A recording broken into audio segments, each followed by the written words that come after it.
नमस्कार, आप देख रहे हैं रिपब्लिक 7 भारत में हूँ रजनीश। आज मैं आपको बात बताऊंगा सांपों की।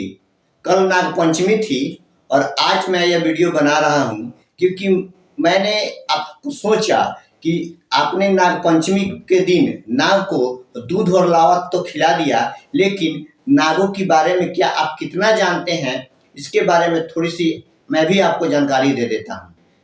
हम सभी जानते हैं कि भारत हमारा देश है और भारत देश में लगातार नागों की भी पूजा होती है, ऐसे पशुओं को भी, गाय की भी पूजा होती है। लेकिन क्या आपने कभी ऐसा देखा है कि हमारे भारत देश कृषि प्रधान देश है, क्योंकि कृषि प्रधान देश होने के कारण वहाँ धान, गेहूं, मक्का इत्यादि की खेती की जाती है। क्या आपने कभी ऐसा सोचा है कोई ऐसा भी देश हो सकता है जहाँ सिर्फ सांपों की खेती हो? बिल्कुल बिल्कुल आपने सही सुना। चाइना एक ऐसा देश है जहां सांपों की खेती होती है। लोग सांप वहां पालते हैं और सांप को पालते हैं, पोसते हैं और सांप को पाल पोस कर उसका एक्सपोर्ट भी करते हैं, उसके बिजनेस करते हैं।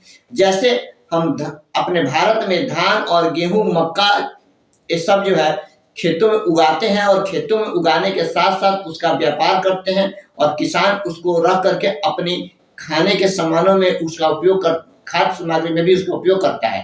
ठीक वैसे ही चाइना में सांप को वहां के लोग खाते भी हैं और सांप को खाने, आपको यह सुनकर बहुत आश्चर्य लग रहा होगा कि मैंने सांप को खाने की बात की। जी, आपने बिल्कुल सही सुना है।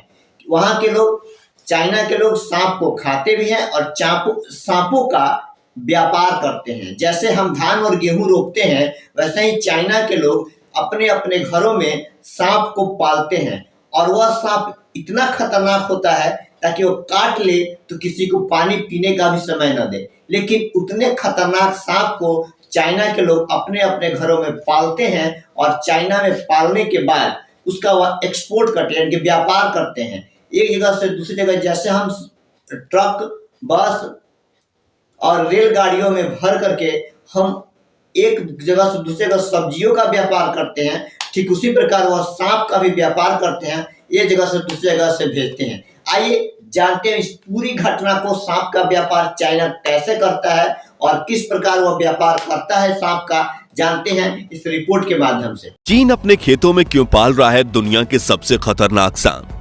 इन लाखों जहरीले सांपों की खेती करने के पीछे चीन के मंसूबे को जानकर हैरान रह जाएंगे आप। दोस्तों, जब ऊट पटांग काम करने की बात आती है तो दुनिया की सोच जहां खत्म होती है, वहीं चीन से इस सोच की शुरुआत होती है।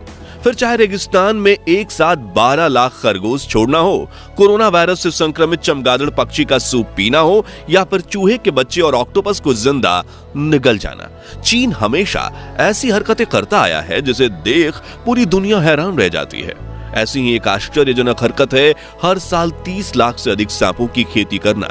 जी हाँ, जिन सांपों को देखकर हम दबे पांव कोसों दूर भाग निकलते हैं, उन्हीं जहरीले सांपों को लाखों की तादाद में यहाँ के लोग पालते हैं और फिर मार्केट में बेच देते हैं। लेकिन इतने सारे सांप जाते कहाँ हैं और आखिर कैसे चीन में सांपों की खेती की जाती है, चलिए जानते हैं। दोस्तों, चीन में जिसिकियाओ नाम का एक गांव है जहां के लोग सांप पालकर इतना पैसा कमाते हैं जिसकी हम कल्पना भी नहीं कर सकते।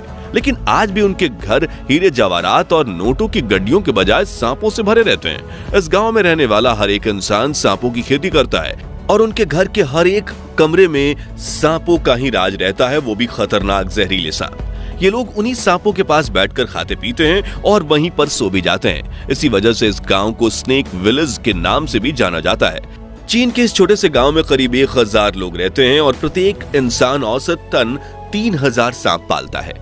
इस तरह से जिसिकियाओ गांव में हर साल करीब 30 लाख सांपों की खेती की जाती है, जिन्हें चीन के कई शहरों के साथ विदेशों में भी एक्सपोर्ट किया जाता है, वो भी जिंदा।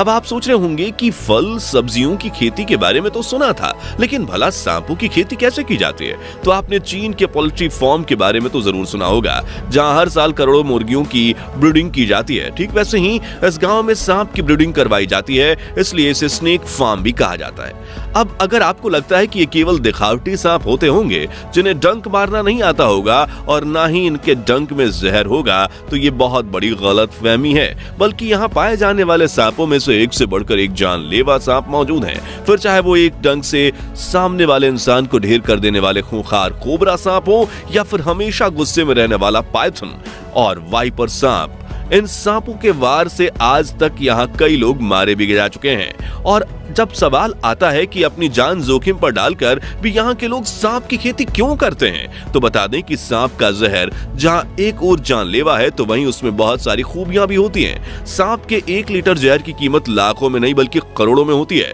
और ये जहर सोने चांदी जैसी कीमती धातुओं से भी कहीं ज्यादा महंगा होता है। जी हाँ, सबसे खतरनाक सांप जो होता है उसकी कीमत 4 करोड़ रुपए प्रति लीटर होती है उसके जहर की, क्योंकि इस जहर का इस्तेमाल करके कई दवाइयां बनाई जाती हैं जिसमें मर्दाना ताकत बढ़ाने की दवाइयों से लेकर कैंसर को ठीक करने वाली दवाइयां भी शामिल हैं। और यही वजह है कि लोग ज्यादा से ज्यादा पैसा कमाने के लिए इन सांपों की खेती करते हैं। इतना ही नहीं, चीन में सांपों के मीट की भी मांग हमेशा से रही है। और क्या बताएं, उनके लिए सांप का मीट बिल्कुल वैसा है जैसे हमारे के लिए पनीर। जी हाँ, जिस तरह हम मटर पनीर, पालक पनीर और पनीर के पराठे खाते हैं, ठीक वैसे ही चीनी लोग सांप के मांस के कई अलग अलग व्यंजन तो बनाती हैं, साथ ही सांप के मीट वाला सूप भी पीते हैं। पहले के जमाने में तो चीन लोग सांप के एक बड़े बड़े पिंजरों के पास बैठकर सूप पिया करते थे, लेकिन फिर सरकार ने खुले में सांप को मारकर व्यंजन बनाने पर रोक लगा दी। अब चीन में हजारों स्पेशल स्नेक फूड रेस्टोरेंट्स हैं और चीनी लोगों को सांप के व्यंजन कितने पसंद है उस बात का अंदाजा आप इसी बात से लगा सकते हैं कि सिर्फ शंघाई शहर में ही लगभग 6000 ऐसे रेस्टोरेंट्स हैं जहां बड़े मजे से लोग सांपों के सूप्स को पीते हैं और उनके व्यंजन खाते हैं। वहीं चीन के लोग हर साल कुल 10,000 टन सांप का मांस खाते हैं। इसके अलावा चीन में सांप से बनी शराब का भी अलग ही क्रेज है जिसकी कीमत हजारों में है और ये शराब बनाने वाले ठेके भी हजारों की तादाद में सांप खरीदते हैं और उनमें से शराब बनाकर उन्हें बेचते हैं।